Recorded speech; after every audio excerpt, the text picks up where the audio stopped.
your company and your customers will thrive or die based on the story you're telling. You have got to nail your story. You've got to go out there and be able to tell your story better than anybody else. You've got to know your 3 whys. Why do they need to buy? Why do they need to buy from you? Why do they need to buy now?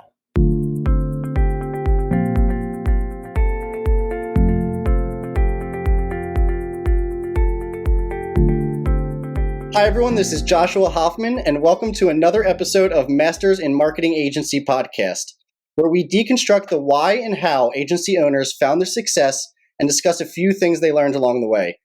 Today, I have Maury Rogow, the CEO of RIP Media Group, a marketing agency that helps speed up sales cycles by creating brand stories through animation, commercials, graphics, and interactive and immersive content. Welcome, Maury. Hi, great to be here. Thanks, Josh. Awesome. And let's jump right into it because I know you have a pretty interesting story about the show Entourage. So can you share a little bit more about that? The show Entourage, of course.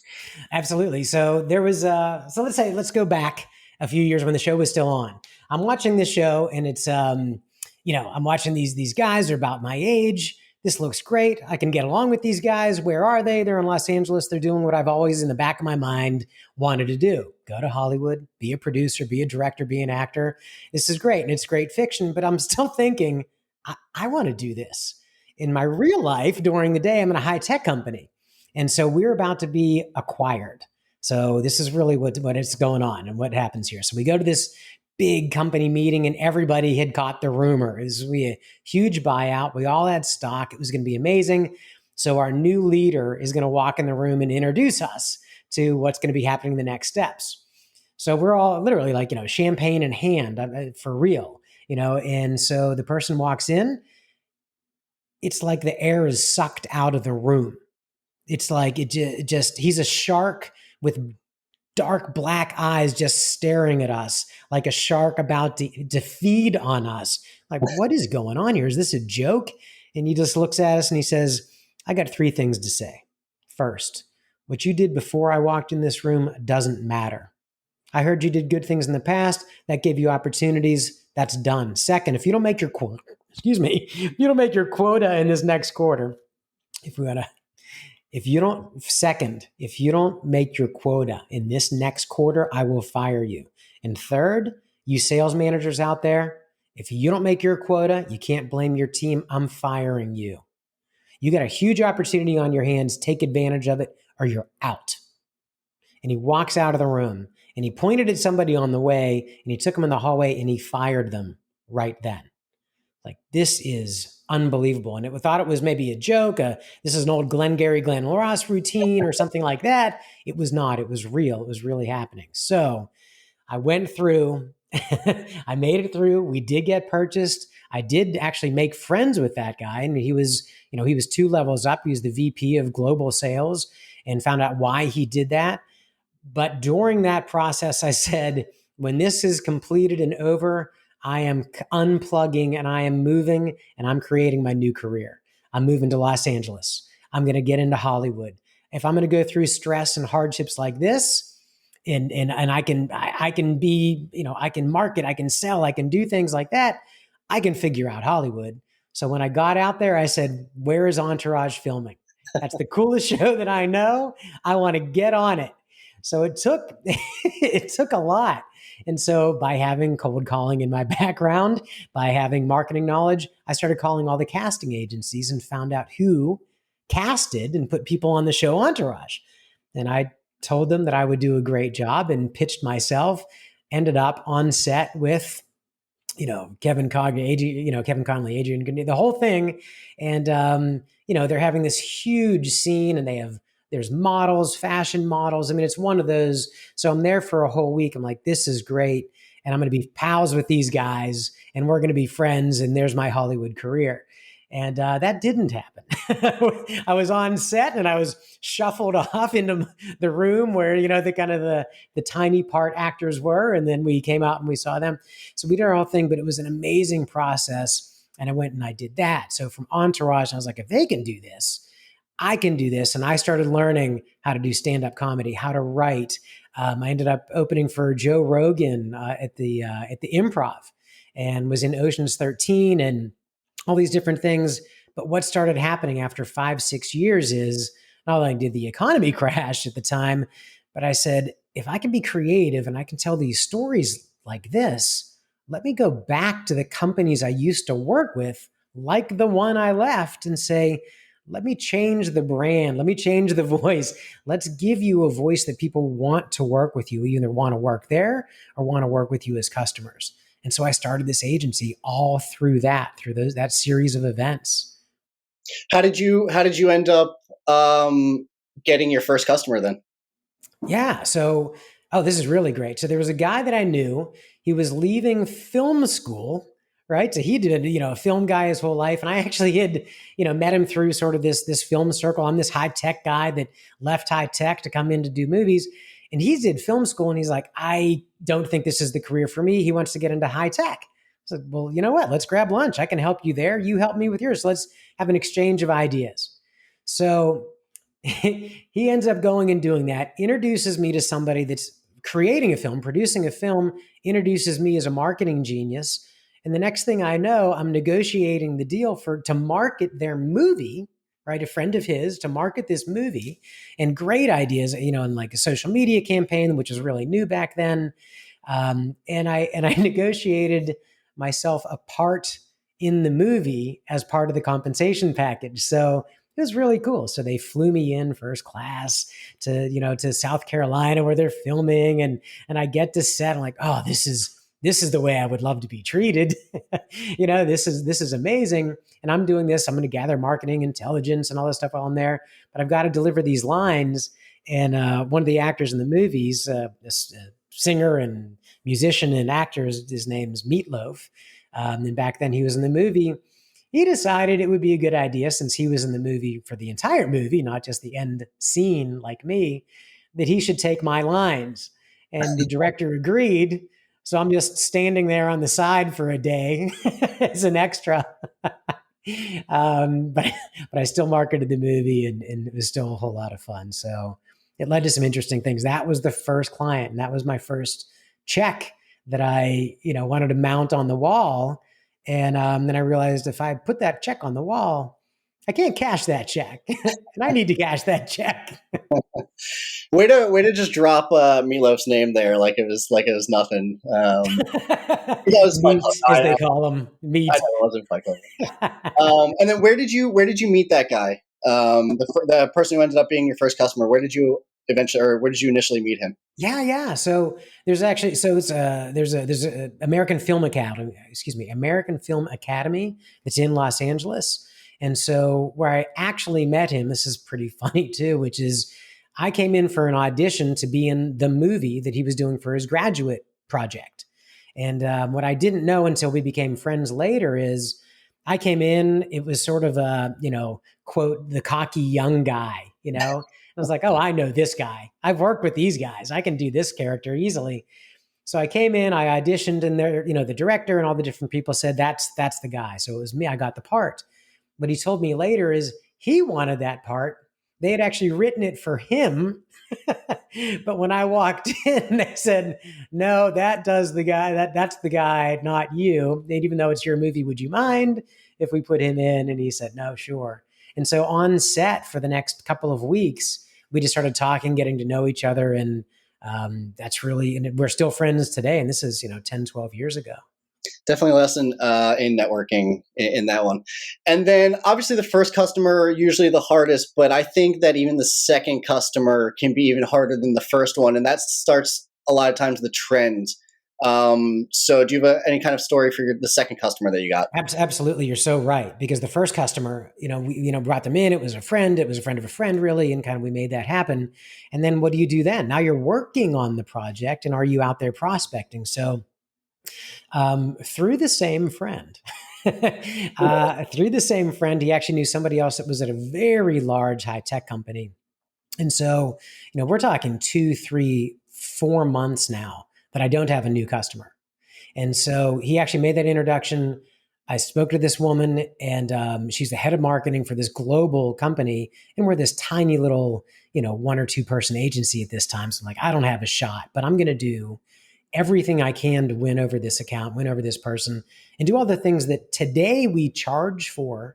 But back then, I'm going to give them the whole pitch deck. I'm going to give them concepts. I'm going to give them their brand voice, what they say, how their videos should look, and pitch them on this. And so I did all that. And so she said, "You truly appreciate it." And she was wonderful. And so, truly appreciate this. Here's what I'm going to do. Everybody in the room that's evaluating bidders has their favorite. So my favorite is you, but I can't tell anybody that. And everybody else has their favorite too. So I'm going to take basically the front cover off of all these bids. I'm going to rewrite them, and I'm going to pitch each one of these anonymously. And I'll let you know how it goes afterwards. And I thought, that's fair. We're this tiny little agency going up against literally global agencies. So she calls me the next Monday, which I couldn't sleep over the weekend. I'm like, what's going to happen? What's going to happen? And she said, okay, there was a number 1 winner and a number 2 winner as a backup for their concepts. And number 3 was a distant 3, but still could be a backup. Everybody else, their ideas were just stock. They're not going to consider them at all. And she said, would you like to know who was who? And I said, of course. And I'm sitting here in my mind thinking, I'm the good number 3 compared to these global powerhouses. I get it. And maybe they'll think of us next year. She said, okay, number 1 and number 2 was the same company. Do you remember your pitch, XYZ? And do you remember your pitch, ABC? I said, yes. She said, that's number 1 and number 2. You won. We get to work together starting next week. Can you move that fast? Yes. So it was amazing. A tear came to my eye. I was so happy. I mean, so what internally in the company did you have to do from that moment to final execution? Whether it was hiring new people, whether it was new software, whatever it is, like, what did you then have to buckle down and do to make that a reality? Everything. This thing was big enough that I could not do. I could not do these things on my own. So what was really good about coming from high tech, right? For at first, right? Being in, sales and marketing and high tech companies, then for 5 years moving over to the film industry and writing and comedy and all these things. I knew I had to build my network. I knew that was important. So I started collecting all the names of these people, the directors of photography, the animators, the editors, all these folks, and kept in touch with them. So what was this project? I needed exactly those people. And this project happened to come in really just knock on wood, knock on wood, it already happened, but this happens again. I started calling those people, and they were finishing their cycle. So Hollywood works on two 7-month cycles. And in the summer, everybody's off. All right. So, roughly, and then there's award season and things, start to pick up again. So it's that kind of cycle. This was May, and they were all about to be free. So I was like, oh my gosh, they have 4 months where they're not going to be working. And these are incredibly talented animators. These are incredibly talented filmmakers and directors. So I put the whole bid together. We won, right? And I started calling the best of each and started talking to them about the project, and then pulled 3 people out, asked them to work on the project with me. They did. It's beautiful. And even though it's years old now, it stands the test of time. It's a beautiful 3D, introduces their product, their company, and then multiple versions of that for different divisions of the company.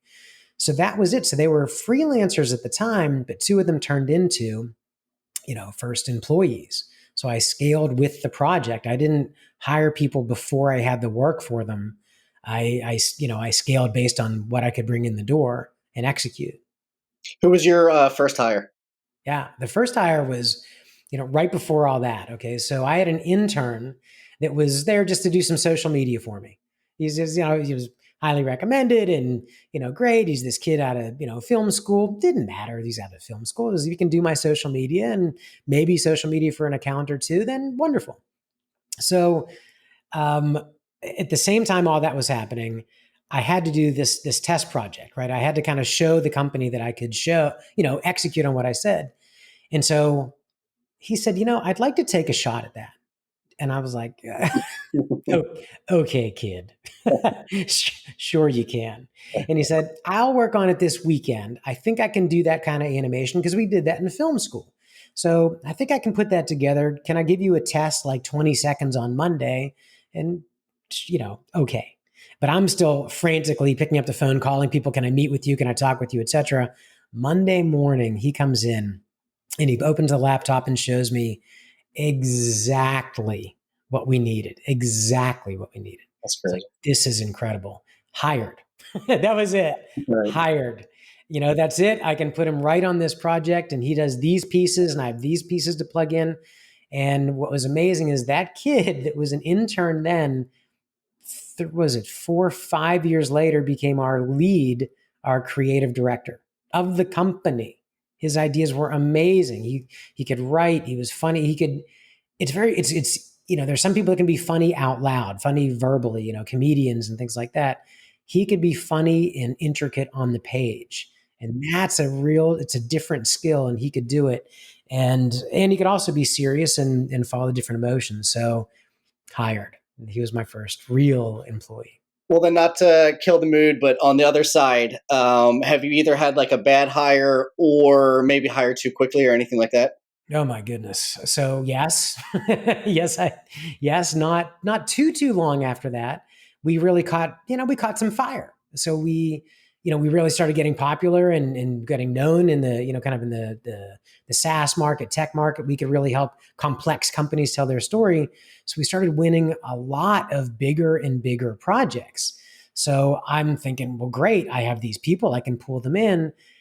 But now I'm at that point, I think it was at 12 people and I needed more and we're filling up the office. So I've got to get more offices. So immediately, because we won these agreements, this person comes in, he's highly recommended. This person comes in. I knew this person from this, what was it? It was like a conference and he was a writer, animator. Perfect.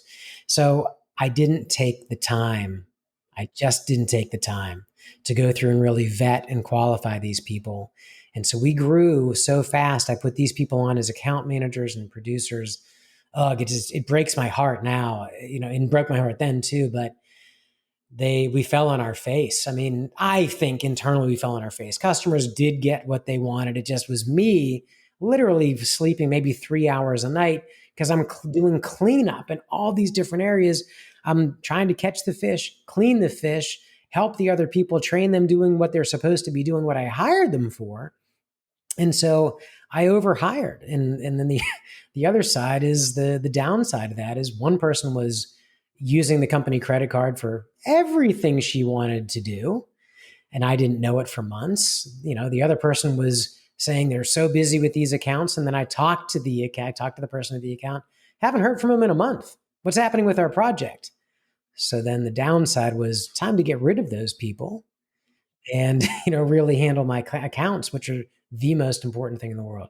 So overhired, and that was crushing, and that's what made me want to change the model into be something where I can sort of my consultation, my expertise, I can help directly. So I went from let's go bigger and bigger agency wise to what can I give directly to customers, and that's what I'm doing more of now. Was that literally a change of less customers and now focus more on those customers, or like what did that look like in the That's company? very well said. So it is. It's the Jerry Maguire model. If you remember that movie, so in the movie, it was hang on to whatever clients we can by serving them extremely well. Smaller is better than bigger. Why I'm saying Jerry Maguire is I was just on the podcast of the real Jerry Maguire. His name's Dave Meltzer, and so it's really amazing. Like this is the real Jerry Maguire. I was just So, waiting for you to yell out, "Show me the money!" right there. So, which you can still do if you want to, but that's where I thought this was going. Sorry, I didn't mean to interrupt. so, his mentality was fewer clients and serve them with everything you possibly can. And so that's what I've converted to. So many fewer clients. We were up to 60 projects simultaneously, at one time at our biggest. Now we're probably at honestly like 8 to 10, rolling along, but with a lot more focus. And we're spreading ourselves to do more services with these clients. So it's not just the commercial, the brand video, the animation. Now we're creating those graphics and the ads that lead to those animations, that lead to the salespeople and the demos and to get them more sales. So we're really building out the whole funnel, which is a lot more work, but we can really dig in and get to know the brand better. So it's more of a, really converting over the last, through COVID, really, into this consultancy with a high expertise in storytelling and video. And speaking of COVID, have you seen any kind of changes in the industry or your services specifically, or anything that has changed, either because of COVID or just over the past, whatever years, 5 years, 10 years? Oh yeah, well, a lot. And when you take a look at 5 years and 10 years to COVID, I'll start at the beginning. So say 10 years ago when I started, believe it or not, looking at social media to really go out there and be um, um, a great part of a marketing plan, let alone today, it is a marketing plan. You got to literally exist on social media and have marketing nowhere else. Back then, I would say, nicely, I was sort of shrugged off. Oh, sure. And, in more, in other situations, just overtly, that's never going to happen. And now, of course, this is probably going to end up on LinkedIn and Facebook and so forth. Um, so that was a huge one. Social media just being this sideline, sideshow to brands completely embracing it.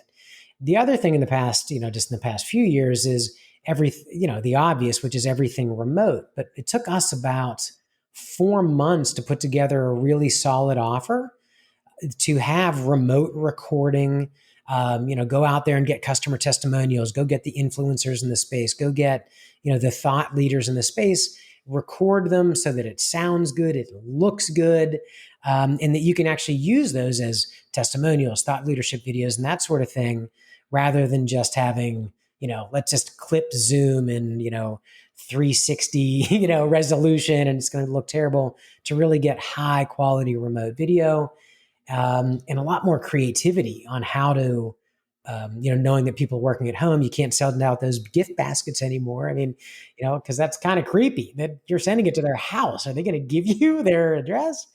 Send it to the corporate address. Here's the chocolate, frog or whatever. I'm reading Harry Potter to my child right now. So the chocolate frog is a thing. Sending chocolates to the office is one thing. So, a lot more with personalization. So personalizing content right to that person. I call it one-to-one videos or personalized videos has been huge, and a lot more in the remote world too. Has been you have to adopt it. I mean, you have to be ready. Going a step back and going back to, going from like thousands of commercials that you guys were working on to a smaller number of clients, did you kind of pick and choose if they were bigger or smaller, what the size was? Well, I'll ask that question first. So did you like, did you purposely choose 8, or did you just kind of let the smaller clients go over time, and then it just became this group of, I guess I said 8 because we talked about that before, but did you just end up kind of with those smaller number, or did you trying to get to so I did. Do you want to ask it one more time? I don't How did I choose? If you kind of get what I'm saying, I would say just take a stab. Okay. So when I was thinking about what clients I want to work with, it wasn't like, oh, I want to go from 60 projects to 10. It wasn't necessarily that. It was more about what industries do I want to work in and I really enjoy? Where do we make an impact? And then straight up, who do I want to work with? Whoop. I do think we can take this out. So we'll actually let's hold. Yeah. And I'll probably back up in it. I honestly don't even know. No, this is like there's a fire alarm or something. Oh, like might need to go type thing. I've never heard that before. No, but let's continue. Sorry, no, there's a speaker there that I never heard. I guess that's a good reason for me to try to take another stab at this. You were definitely answering it the right way, by the way, and it actually is going to go into my next question perfectly. So I'll try to take a stab. Dear team, we're asking that question again. All right, let me. There you go. I like that move. One sec. But when the editor's scrolling through, you do that. They're like, oh, there it is. That's a good idea. I'll do it Yeah. again then You because can do there's that or a clap, no. That's a great. and That's you'll a see the oh, spike. like the loud. And they'll see the spike in the video and the All right, I'm going to do audio. the clap then right before I figure out how the heck to answer this or ask this question. Okay. So going from a larger set of customers down to a smaller set, how did you choose that selection? Sure. So going from a bigger, 60 projects at a time down to 8 or 10, the way it went about it wasn't by saying, I'd like to chop my business, but into 1/6 of what is it today. It was more about what industry do we really like working in? Do I really enjoy working in? Where do we have a great impact? Do I have an expertise in this particular area? Because as we grew, we started doing a lot for a lot of different kinds of, kind of different verticals, different industries. So I really wanted to focus, and there were three. And so it was SaaS, technology, biotech, which is really complex too, and then nonprofits. So nonprofit, great causes, and I actually donate a portion of every corporate project to the nonprofits. So that's why they're there, and because I really want to know that I'm giving back and making a big impact. So they get projects, at cost or below because I subsidize them from the bigger clients. So that was number one. What industry? And then who are the people, literally the people at the different companies that I really enjoyed working with, that I feel like we had great rapport, that I feel like they really listened and respected and valued my and my team's opinion. And I called them back and I said, I'm not sure if this is a great fit, but I'm changing my agency to serve people more in particular areas. And we've loved working with you. And can we explore that? And again, that wasn't that wasn't my script, but that's basically what I did. And I called them and, led to great conversations and some planning. And one of them actually, gave me feedback into, if you offer this, this, and this, these are perfect services for not just for us, but for other clients too, because it was actually a marketing technology company. So they know what they're talking about. He said, but these, they don't seem to fit. So, if you kind of wrap up packages like this, so not only did that phone call, or excuse me, those phone calls turn into longer term recurring revenue clients that I really enjoy working with, it also turned into great offers, great toolkits and packages that we actually offer now. And is there any difference between marketing to either the different types of companies, the different sizes of companies? Any direction you want to take that? Sure, there absolutely. So, all right. So when you take a look at what kind of company you want to go after and you want to work with, it certainly can depend on size. They're smaller. That means you're going to be working with higher level people. Typically, you'll be working with your CEO, CMO, especially if you're a smaller agency, you're starting off. You want to start with folks that are, in your area of expertise, just like how we focused. So you're going to be starting off with the executives, but those executives, they went to a small company for a reason, right? They want to have a big impact and probably see their impact come to life versus other people that have different tastes, which are also extremely wonderful and talented, that might be at a huge company, 100,000 person company, 50,000 person company, where they're either running the entire brand, they love having that impact globally, or they have a particular product niche, but it's different types of messaging for different people. And you really want to find out, the basics, right? So it's what's the pain that they're going through, because the pain that somebody's going through in a 10-person company that's growing and looking for funding is very different than the pain or the problems people are going through if they have a 50-person team creating global content, right? So they need systems and processes and these things, and they need to make sure that you can take time off their plate and replace certain things. The smaller company might want more, the same thing. Time is valuable. They might want more advice and guidance, just for example. How can they scale? So, where in the large company, for example, there's classes, there's training, all those things are available. The small company might not have that. So you definitely need to focus on who you're talking to, the size of the company, and of course, what kind of company. And then it's why you are different from anybody else in that particular space. If you're not different from anybody else in that space, if you don't have a personal background in that space, or you don't have a personal stake and unique take, then you're probably not going to do well in that space. That's my opinion. And I'm very much about, working with the people that you like to work with, working on projects you like to work with. And it kind of comes back around to the mantra, which is part of my vision, mission, values, which is OGP, only good people. I only want good people on my team. Might be incredibly talented, but if you're a prima donna or, arrogant, that this is not the home for you. This is not the place for you.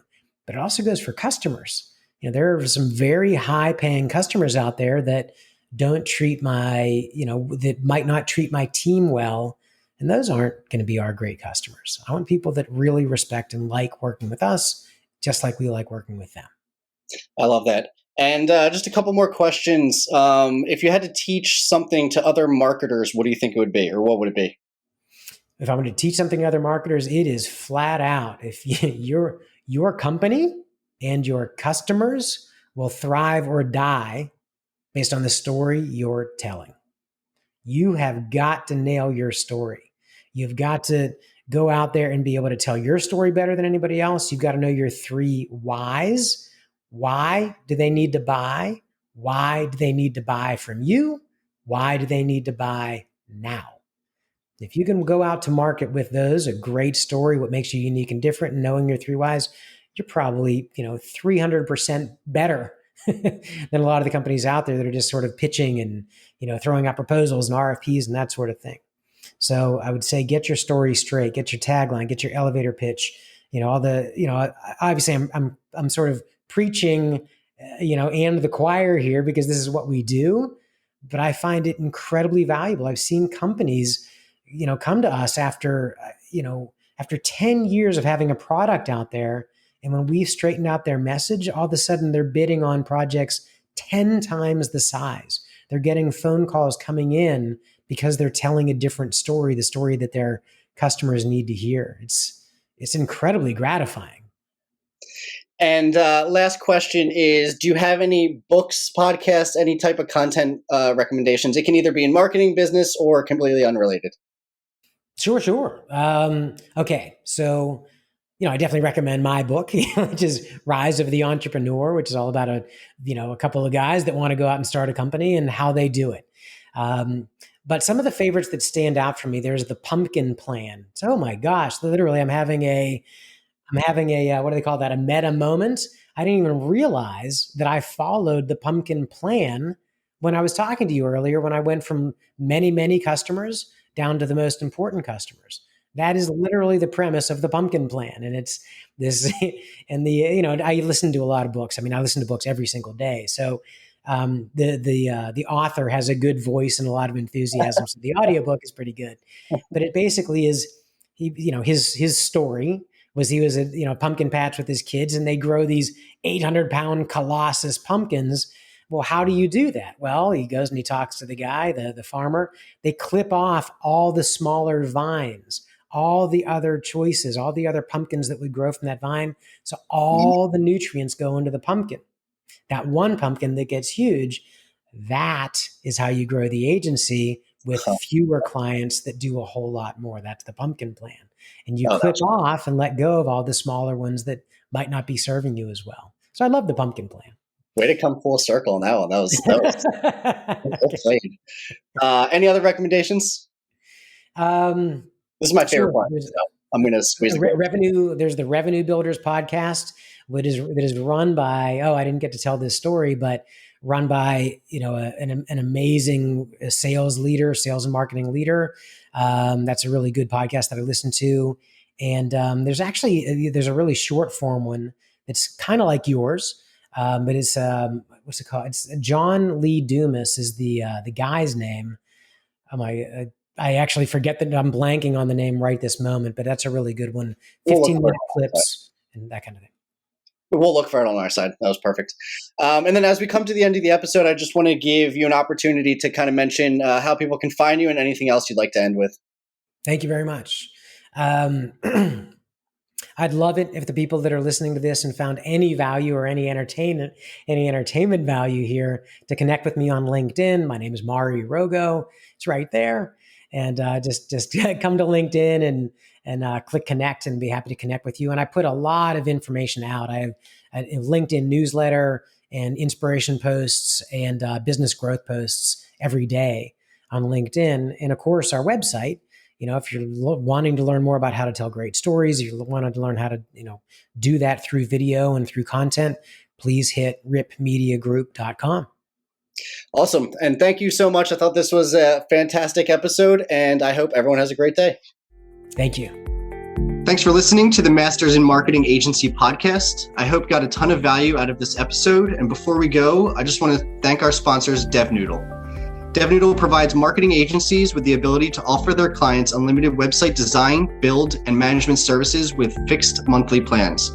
If website design, development, and maintenance is holding your agency back from growing, please reach out to us at devnoodle.com, where we make websites easy for you and easy for your clients. devnoodle.com.